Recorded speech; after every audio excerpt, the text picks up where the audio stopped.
Hello everyone, welcome or welcome back to my channel. In today's tutorial, we're going to be learning how to make this stylish V-neck overlapping top with an asymmetrical hemline. If this sounds like something you're interested in, keep on watching and don't forget to subscribe. With that being said, let's get right into the tutorial. For the making of this blouse, I made use of 2 yards of Ankara fabric, also matching lining. You'll be needing 2 snap or pressing buttons and also a big fancy button. To begin this tutorial, I'll draft all my patterns on paper. The first thing I'll do is to rule half an inch away from this top region to serve as my starting line or my shoulder line. Then from my shoulder region, I came down by my breast length measurement at 10 inches, my half length measurement at 16, and then the full length that I want this blouse to be is at 25 inches. I'm going to take this measurement vertically and then connect them together horizontally with my ruler.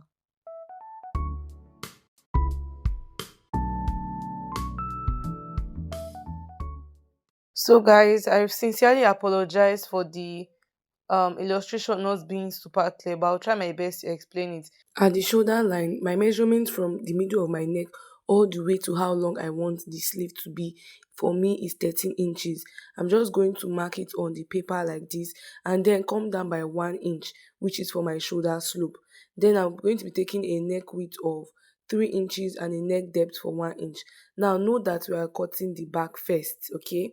The pattern for my back piece is not in a fold of 2, it is just single because the back doesn't have any asymmetrical effect. From the 1 inch that we came down by the shoulder area, I'm going to be connecting it all the way to my neck depth to give me my shoulder line and also sleeve line simultaneously. Then from my neck width all the way to my neck depth like this to give me my back neckline. Now I'm just checking if my armhole is correct or wide enough and I have it to be okay. So what I have at the shoulder and my sleeve length, I'll be taking this at the chest line, but I'm going to subtract 1 inch from this so that the sleeve can relax well. Now I'm going to connect a slant line all the way to the tip of my sleeve region, okay? Now once I have done this, on the same chest line, I will divide my actual bust measurement by 4, add 1 inch for ease and also 1 inch for my swing allowance. I'll also do the same thing at the waist region and then also at the hip region. Then I'll connect everything together as seen. I'll connect from my waist to my bust area with a slant line and then use the curvy part of my ruler to connect from my waist to my hip region. Then at this armhole place, I'm just going to curve it slightly and then use my straight rule for the sleeve length region. After doing this, at the hem of my blouse, I just came up by 1.5 inches towards the side, and then for the middle or center of my back, I came up by half an inch. Now I'm going to be connecting the both of them together like this with the curvy part of my ruler. I am done drafting the back pattern. Now let's cut it out.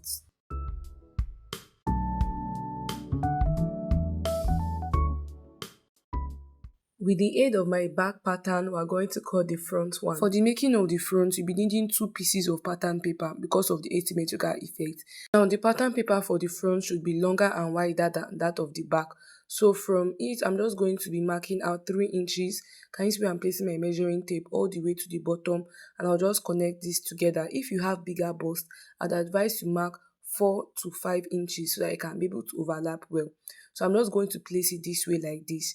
Then as for the length, I came down by 4 inches from my back pattern paper, and then I'm just going to connect it together.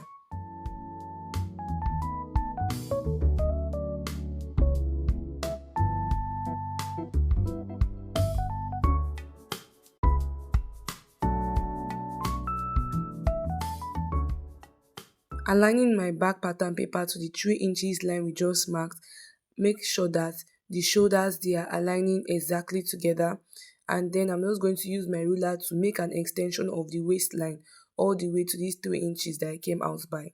So guys, I do not have enough pattern papers, but this is my first layer of the front, and then this is my second pattern paper for the front, and I'm just going to place my third one, which is my back piece, on it, on that line that we have just created. Now let's begin modifying the front piece. Placing my measuring tape at this point, that my 4 inches that I came down by, I'm okay with that. Now I'm going to be connecting a curvy line all the way from the side of my hip region to these 4 inches that I have in front. Now, having done this, I also came up from the lower part of my pattern paper by 2.25 inches, and then I'll also connect it again. Now, this is for the two different hems of the front. From the longer hem, I'm just going to connect a slant line like this all the way to my 3 inches that I have at the waistline. Now, having done this, for the shoulder, I'm just going to come down by my neck depth that I want the front to be, which is 7 inches. Now, I'm going to connect this to my neck width region at 3 inches like this. Now, having done this, I will now place my ruler in this way and connect from my neck depth all the way to the 3 inches that I have at the waistline. So guys, that will be all, and let us go ahead to cut this out. So I'm going to be cutting the one with the longer hem first, then I'll go ahead to modify that of the shorter hem.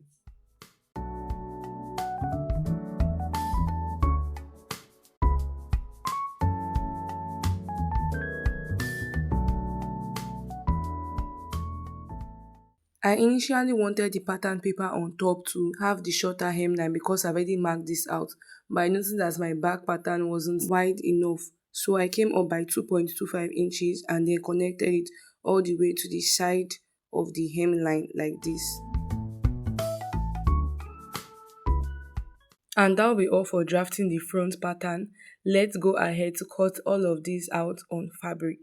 Funny enough, I was able to get a fabric very similar or even exact to what I'm trying to recreate. Opening this up, I'm going to make a fold of 2 and then cut out my back piece first. Now guys, just give little allowances at the top and at the bottom. So me, I'm just going to give half an inch. Towards the side, I did not give any allowance because I've already taken my sewing allowance to be 1 inch when drafting the paper.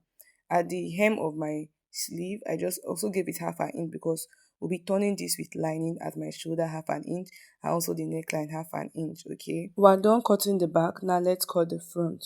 For the front, I'll just be flipping this horizontally so as to follow how the inspo's onto is. So guys, cutting the front on fabric, you're just going to open it and you're not going to cut this in a fold. You'll be cutting it singly. So the way you place your pattern paper determines which of the side is going to be your left from the right. So you have to take caution while doing this. Now I'm just gave it half an inch basically all round except from the side because we're already giving this sewing allowance when we drafted the pattern. For my second pattern paper, I'm just going to also be placing this singly, just like that of the front.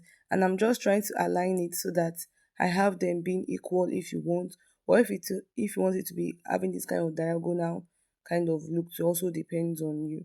So you just place it so that you don't go and cut them facing each other, you get, so they should face opposite themselves.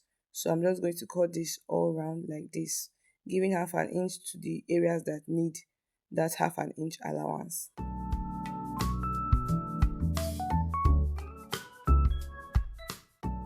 With my fabric pieces all cut out, I'm just going to give this a very good press and also iron my lining and cut it exactly the same shape of the actual fabric. Having ironed my fabric and also cut out the lining, this is what I have it looking like. Now the next we are going to do is to align them together. So I'm going to be putting the actual fabric right sides facing each other and then doing the same thing for the lining.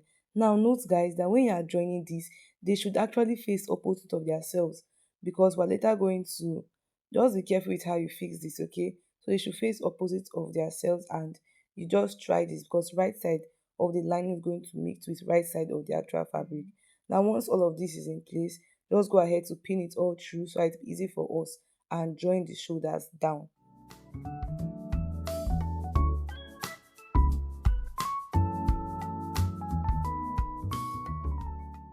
Having joined the both sides with half an inch, I opened this up and then ironed my seams, okay? So you press this at the front and the back. So this is what I have it looking like. And I'm going to place them right sides facing each other. Then I'm going to pin it all through, making sure that everything is well aligned. So just take your time and pin this all the way around.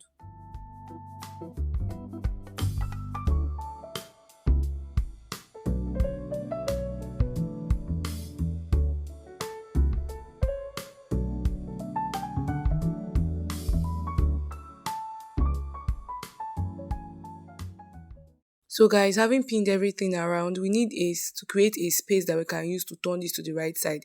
Now for the side of the front with the shorter length, I just came down from my half length at the waist by 2 inches, and then I made a space of 3 inches downward so that we can be able to turn all of this to the right side.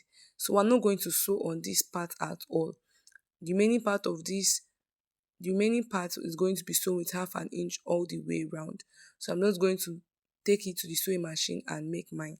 I have run my sewing stitch across, and I've also notched every single part of this top, so do well to notch it. I'm just trimming off the little excess at this point.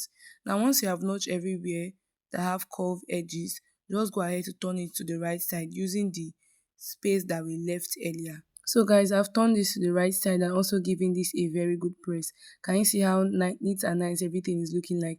Now that our open gap here, just go ahead to iron it inwards and then pin it. So I'm just going to make a top stitch there. So this is the shorter length is not going to show. So go ahead to make your top stitch. Now I'm just going to bring fabric that I'm going to use to cut out my belt. So for the length, it depends how long you want it to be. And then for the width, I'm making mine to be 5 inches wide. So on fold is going to be 2.5. Okay, and then I'm going to sew it with half an inch so I can have just 2 inches when I am done. So I'm going to sew it this way and also this other way. I have sewn my belt and ironed it flat. Bringing my main top piece, I'm just going to align them together like this and then begin to pin it. At the point of recording, as you can see, our light was taking and I was working in the night because I wanted to wear this top on Sunday, so I had to complete it. So what you want to do is that you will pin your belt in place and then you cover it up. So you then pin your both sides together and then just sew it. So I sewed mine with 0.75 inches, okay, to shape this top, and then I just wore the top and determine where I want to place my pressing buttons, which I place them at two sides of my waistline. I also added my fancy button just to be there but the actual work is being done by the pressing button. So guys, this is the final result. I hope you found this tutorial helpful. Don't forget to like, comment and also subscribe. Thank you all so much for watching this far, and I will see you in my next video. Bye.